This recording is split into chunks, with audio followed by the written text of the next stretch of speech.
بسم اللہ الرحمن الرحیم۔ السلام علیکم، آپ بی واچ نیوز دیکھ رہے ہیں۔ میں ہوں تاج محمد جان۔ امریکی صدارتی الیکشن ہمارے یہاں پاکستان اور انڈیا کی ہار جیت بن چکے ہیں۔ گھوڑا اور گدھا کون کس کو پچھاڑے گا،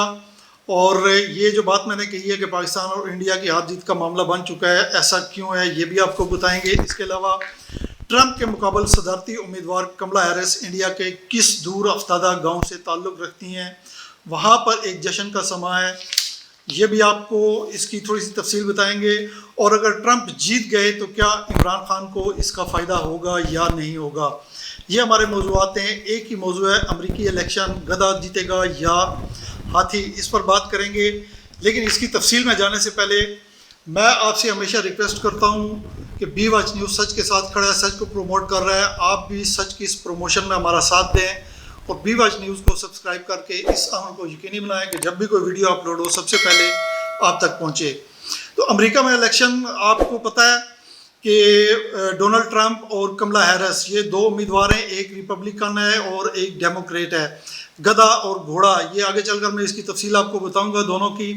انتخابی جو سمبل ہیں اس حوالے سے بھی۔ لیکن امریکہ میں الیکشن پہلی دفعہ نہیں ہو رہی، یہ آپ کو پتہ ہے کہ 46 دفعہ اس سے قبل الیکشن ہو چکے ہیں، اور دو ہی بڑی سیاسی پارٹیاں ہیں، ایک ریپبلکن جس کا انتخابی نشان ہاتھی ہوتا ہے اور دوسری ڈیموکریٹس جس کا انتخابی نشان گدھا ہوتا ہے۔ یعنی ہر دفعہ ہاتھی اور گدھے کا مقابلہ ہوتا ہے، اور کبھی ہاتھی جو ہے وہ گدھے کو اپنے پاؤں تلے دبا لیتا ہے، اور کبھی گدھا جو ہے چھلانگ لگا کر ہاتھی کے اوپر سوار ہو جاتا ہے یا اس کو دو لتی جھاڑ دیتا ہے۔ یہ ایک پوری تاریخ ہے امریکہ کے الیکشن کی۔ اس دفعہ ہاتھی یعنی ڈونلڈ ٹرمپ جو ہے ان کا انتخابی نشان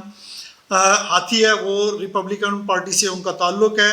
ان کا پلڑا بھاری نظر آ رہا ہے اب تک کہ جو بھی اپڈیٹس آ رہی ہیں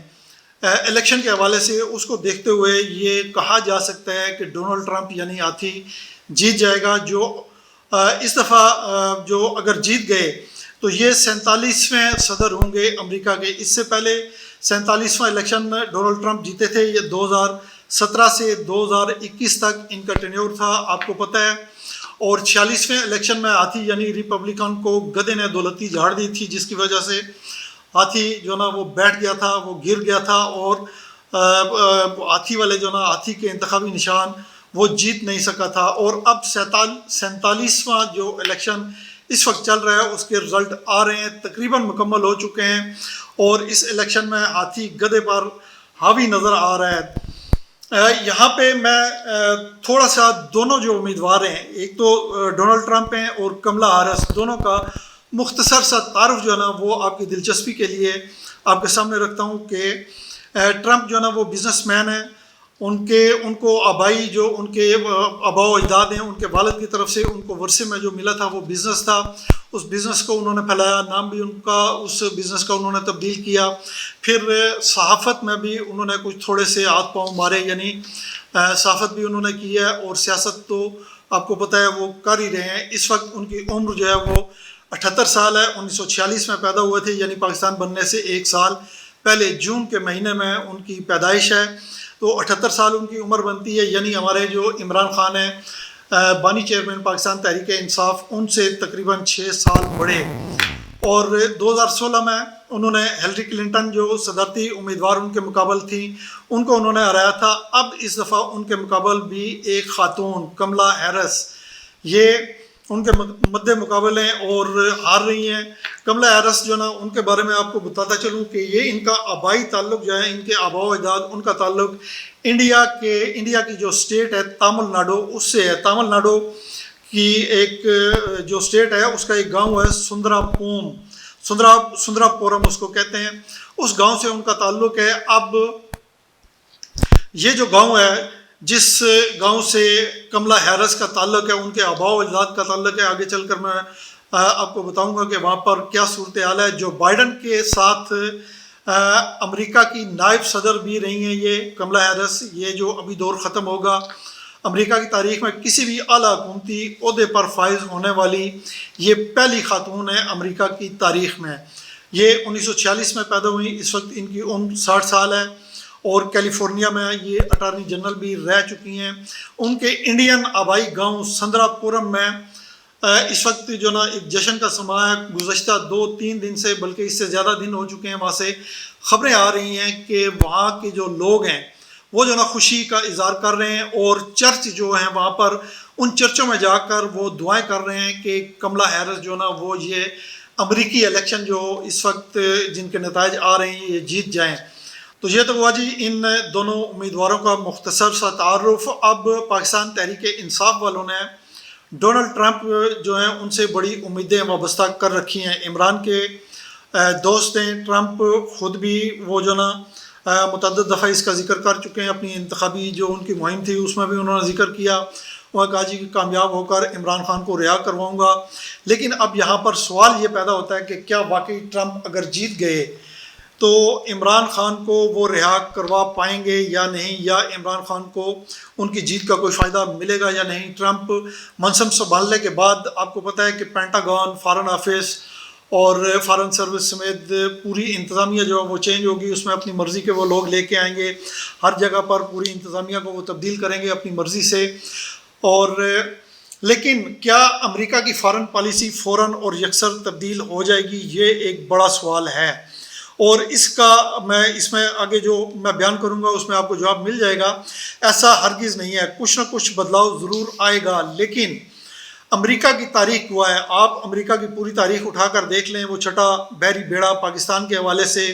پھر آپ عراق کا معاملہ دیکھ لیں اور دیگر ممالک میں جو اس نے انفلٹریشن کی ہے، وہ سارے معاملات جو ہے نا وہ آپ دیکھ لیں۔ مگر امریکہ کی تاریخ جو ہے نا وہ تاریخ گواہ ہے کہ حکمرانوں سے ذاتی دوستیاں پالنے کی بجائے وہ اپنے جو ذاتی مفاد ہیں، ان کے قومی مفاد ان کو وہ ترجیح دیتے ہیں، جو طے شدہ امر ہے، اور اب بھی اس میں کوئی تبدیلی نہیں ہوگی، کوئی بڑی تبدیلی نہیں ہوگی۔ امریکی عوام کے، امریکی ملک کے جو مفادات ہیں وہ سر فہرست رہیں گے، وہ چاہے جتنا بھی دم بھرتے رہیں، ٹرمپ ہیں یا کوئی اور ہے، وہ کسی کے ساتھ دوستی کا جو دم بھرتا رہے، لیکن امریکی مفادات جو ہیں وہ امریکی حکمرانوں کی اولین ترجیح ہوتے ہیں۔ لیکن یہ بھی حقیقت ہے کہ دوسری طرف اگر آپ دیکھیں تو مختلف ملکوں کے سیاسی معاملات میں دخل اندازی یہ بھی امریکہ کی ایک تاریخ ہے۔ آپ نے دیکھا کہ ایک سائفر والا جو معاملہ تھا، عمران خان نے اس کو لہرایا، اس سے پہلے اور پاکستان کے علاوہ دیگر ملکوں میں بھی میں آپ کو بتا چکا ہوں، عراق کے حوالے سے بھی آپ کو سارا پتہ ہے کہ امریکہ نے کس طرح جو نا دخل اندازی کی، وہاں رجیم چینج کی ہے، اور وہ رجیم چینج کرنے میں کس طرح دخل اندازی کرتا ہے دوسرے ملکوں میں۔ تو پاکستان سمیت دنیا بھر میں اس کی بے شمار مثالیں موجود ہیں، اور ٹرمپ کے آنے سے زیادہ امیدیں جو نا ہمیں نہیں رکھنی چاہیے، خاص طور پہ پاکستان تحریک انصاف کو۔ جس طرح کے پاکستان تحریک انصاف کے سوشل میڈیا پر جتنے بھی ایکٹیوسٹ ہیں اور ان کے جتنے بھی چینل ہیں سوشل میڈیا کے، وہاں پر جو نا پاکستان تحریک انصاف کے لوگ واویلا کر رہے ہیں جی کہ ٹرمپ آئے گا تو عمران خان باہر آ جائے گا، فوری طور پر حالات بدل جائیں گے، حالات بالکل پلٹا کھا جائیں گے۔ ایسا کچھ بھی نہیں ہے، زیادہ امیدیں نہیں رکھنی چاہیے، اور پاکستان تحریک انصاف کو اپنا مقدمہ سسٹم کے اندر رہتے ہوئے خود ہی لڑنا پڑے گا اور لڑنا چاہیے۔ اچھا جی، صرف پاکستان نہیں بلکہ پوری دنیا میں ٹرمپ کے آنے سے کچھ چیزیں اور حالات ضرور بدلیں گے، اس میں کوئی دو رائے نہیں ہے۔ جیسا کہ میں آپ کو بتا چکا ہوں کہ وہ پوری دنیا کی سیاست کو، ممالک کو، ان کی معیشت کو جو نا کنٹرول کرنے کی کوشش کرتے ہیں، اور اس کا کچھ نہ کچھ اثر ضرور پڑے گا۔ ٹرمپ جو اپنی نئی انتظامی ٹیم لائیں گے اس کا پھر دیکھنا پڑے گا کہ وہ کس قسم کی ٹیم ہے اور ان کی پالیسی کیا ہے، وہ بھی جب ٹرمپ حلف اٹھا لیں گے تو اس کے بعد یہ ساری چیزیں واضح ہو جائیں گی۔ لیکن ابھی تک یہ جو نا بالکل کنفرم ہم نہیں کہہ سکتے کہ ٹرمپ جیت چکے ہیں یا جیت جائیں گے، لیکن جو مختلف ریاستوں سے رزلٹ آ رہے ہیں الیکشن کے، وہ سارے لمحہ بلمحہ رپورٹ آپ کے سامنے آ رہی ہے، آپ دیکھ رہے ہیں، آپ سن رہے ہیں، اور ان میں پلڑا بھاری نظر آتا ہے ہاتھی کا، یعنی ٹرمپ کا۔ تو رہ گیا سوال کہ ٹرمپ جیتیں گے یا نہیں۔ یہ میں آپ کو بتا چکا ہوں کہ لمحہ بلمحہ جو نا آپ کو خبریں آ رہی ہیں، اور اس سے اندازہ لگایا جا سکتا ہے کہ اس دفعہ ہاتھی جیتے گا، اور بڑے بھاری مارجن سے جیتے گا۔ اور پھر اگلی بات آپ کو پتہ ہے کہ ہاتھی کے پاؤں میں سب کا پاؤں۔ اسی کے ساتھ مجھے دیجیے اجازت، جہاں پر رہیں خوش رہیں، اپنا خیال رکھیے گا، اپنے ارد گرد کے لوگوں کا خیال رکھیے گا۔ آپ کا بہت بہت شکریہ، اللہ حافظ۔